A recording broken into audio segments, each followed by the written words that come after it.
Wyobraź sobie, że twoja najlepsza przyjaciółka nagle przestaje odbierać telefony. Znika z Messengerów, WhatsAppów, nawet z Instagrama. Kiedy w końcu udaje ci się z nią spotkać, patrzysz na zupełnie inną osobę. Mówi o energetycznym przebudzeniu, o tym, że rodzina to tylko blokada, a prawdziwa miłość i wsparcie płyną od siostrzanego kręgu online. I wtedy orientujesz się, że nie straciłeś przyjaciółki przez przypadek, tylko ktoś ją sobie po prostu zawłaszczył. Dziś opowiem wam o nowym, niebezpiecznym zjawisku. Sektach cyfrowych, które działają w Polsce, w naszych miastach, na naszych komputerach. To nie są historie z Ameryki czy Netflixa, to prawdziwe polskie dramaty, które rozgrywają się tu i teraz, często tuż pod naszym nosem. Cześć, tu kanał na jednym oddechu. Dzisiaj zabiorę was do świata, gdzie manipulacja nie wymaga zamkniętych murów, ani egzotycznych guru. Wystarczy szybkie łącze, zamknięta grupa na Discordzie i ktoś, kto wie, jak wywołać w tobie poczucie winy i uzależnienia. Zostańcie do końca, bo ta historia może dotyczyć każdego z nas. Ola miała 23 lata. Studiowała w Warszawie. Była po trudnym rozstaniu i szukała wsparcia.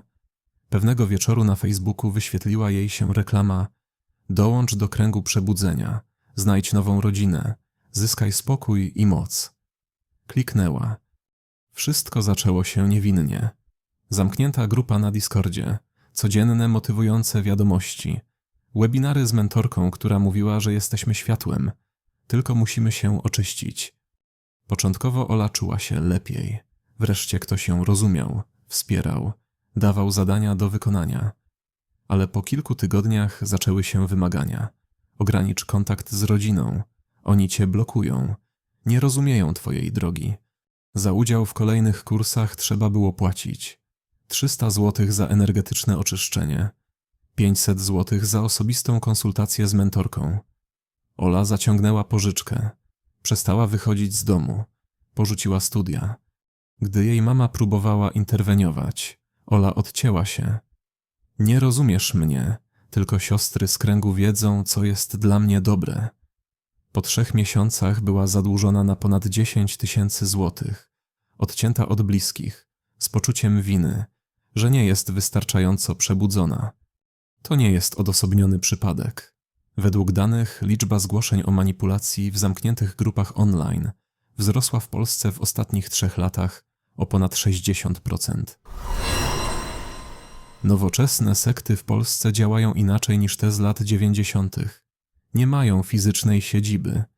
Ich świątynią jest Messenger, WhatsApp, Telegram, zamknięte grupy na Facebooku. Liderzy, często influencerzy, coachowie, uzdrowiciele, są charyzmatyczni, ale często pozostają anonimowi. W 2024 roku media opisywały przypadek nowego przebudzenia, zamknięta grupa na Telegramie, prowadzona przez mentorkę Ewę.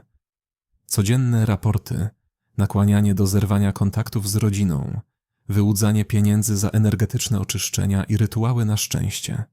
Członkowie byli zachęcani do nagrywania swoich wyznań, które potem wykorzystywano do szantażu emocjonalnego. Jeśli opuścisz grupę, wszyscy dowiedzą się, jak bardzo jesteś zagubiona. Według raportu Instytutu Psychologii PAN, aż 1 na 5 młodych osób w Polsce przyznaje, że brała udział w zamkniętej społeczności online, gdzie lider miał wpływ na ich decyzje życiowe. Historie takie jak Oli powtarzają się coraz częściej. W 2025 roku w Warszawie ruszył pierwszy proces przeciwko liderowi cyfrowej sekty, który wyłudził ponad 300 000 złotych od kilkudziesięciu osób. Grupa działała pod przykrywką kursów rozwoju osobistego, a lider, używający pseudonimu Mistrz Adam, prowadził webinary, na których przekonywał, że tylko on zna prawdziwą drogę do szczęścia. Jedna z ofiar, 19-letnia Magda z Poznania, opisała, jak przez kilka miesięcy była namawiana do zerwania kontaktów z rodziną, porzucenia studiów i przekazania wszystkich oszczędności na rozwój duchowy. Gdy próbowała się wycofać, była szantażowana ujawnieniem prywatnych rozmów i nagrań. Śledztwo było wyjątkowo trudne. Dowody to screeny, przelewy na konta w różnych krajach, nagrania z webinarów. Lider korzystał z fałszywych tożsamości, a grupa szybko zmieniała nazwę i przenosiła się na inne platformy. Według danych Komendy Głównej Policji, liczba zgłoszeń dotyczących manipulacji i wyłudzeń w zamkniętych grupach online wzrosła w Polsce o 80% w ostatnich 3 latach. Nie tylko kręgi przebudzenia, równie niebezpieczne są sekty bioenergetyczne i grupy pseudoterapeutyczne. W 2023 roku media opisały sprawę mistrza Tomasza, który prowadził zamknięte grupy na Facebooku i Instagramie, obiecując uzdrowienie energetyczne za kilkaset złotych miesięcznie. Członkowie byli zachęcani do porzucenia tradycyjnego leczenia, a nawet do odstawienia leków. W jednej z grup doszło do śmierci 28-letniej kobiety, która przerwała terapię onkologiczną po konsultacji z liderem. Prokuratura wszczęła śledztwo, a sprawa odbiła się szerokim echem w mediach. Niestety lider grupy zniknął, a jego profil został usunięty tuż po nagłośnieniu sprawy. Według NASK i Fundacji Stop Manipulacji w Polsce działa obecnie ponad 200 zamkniętych grup online, oferujących uzdrowienia lub przebudzenia duchowe. Wiele z nich stosuje techniki sekciarskie, a niektóre są już przedmiotem śledztw. Coraz częściej policja i psychologowie alarmują o zamkniętych forach i czatach, gdzie młodzi ludzie są radykalizowani przez mentorów podszywających się pod przyjaciół lub starszych braci. W 2024 roku głośno było o grupie Wolni Wojownicy, zamknięta społeczność na Discordzie, gdzie lider namawiał nastolatków do zerwania kontaktów z rodziną, głoszenia teorii spiskowych i uczestnictwa w niebezpiecznych wyzwaniach. Jedna z matek opisała, jak jej syn w ciągu kilku miesięcy zmienił się nie do poznania, zaczął izolować się od rodziny, powtarzał hasła grupy, a nawet próbował samookaleczenia po niezaliczeniu wyzwania. Psychologowie ostrzegają, takie grupy stosują presję, manipulację emocjonalną i groźby wykluczenia, a ofiary często nie mają świadomości, że stały się częścią sekty. Co zostaje po opuszczeniu sekty online? Długi, rozbite relacje, depresja, czasem myśli samobójcze. Niektórzy tracą dorobek życia, inni zdrowie, bo guru zabraniał leczenia, namawiał do porzucenia terapii, a nawet do zerwania z rodziną. W 2025 roku media opisały przypadek 19-latki z Poznania, która po kilku miesiącach w sekcie Nowa Droga próbowała odebrać sobie życie. Uratowała ją matka, która nie poddała się i walczyła o córkę, szukając pomocy u specjalistów.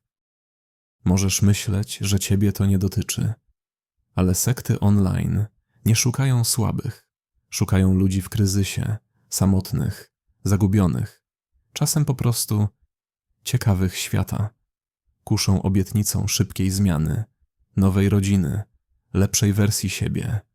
Ich ofiarami padają studenci, młodzi rodzice, przedsiębiorcy, a nawet seniorzy. To nie jest odległy problem. To dzieje się tu i teraz, w polskim internecie, na naszych telefonach, wśród naszych znajomych. Jeśli znasz kogoś, kto nagle zerwał kontakt, zmienił się nie do poznania, wpadł w dziwną społeczność online, nie oceniaj. Daj wsparcie, zapytaj, co się dzieje. A jeśli spotkała cię podobna historia, napisz w komentarzu. Twoja opowieść może pomóc innym. Kliknij dzwoneczek i zostaw subskrypcję, jeśli chcesz więcej prawdziwych, mocnych historii z polskiego podwórka. Dzięki za oglądanie i pamiętaj, nie każda grupa w sieci jest tym, za co się podaje. Uwaga! Film oparty jest na prawdziwych zjawiskach i historiach zgłaszanych do polskich instytucji i organizacji pomocowych. Imiona, nazwy grup i szczegóły zostały zmienione dla ochrony prywatności i bezpieczeństwa uczestników.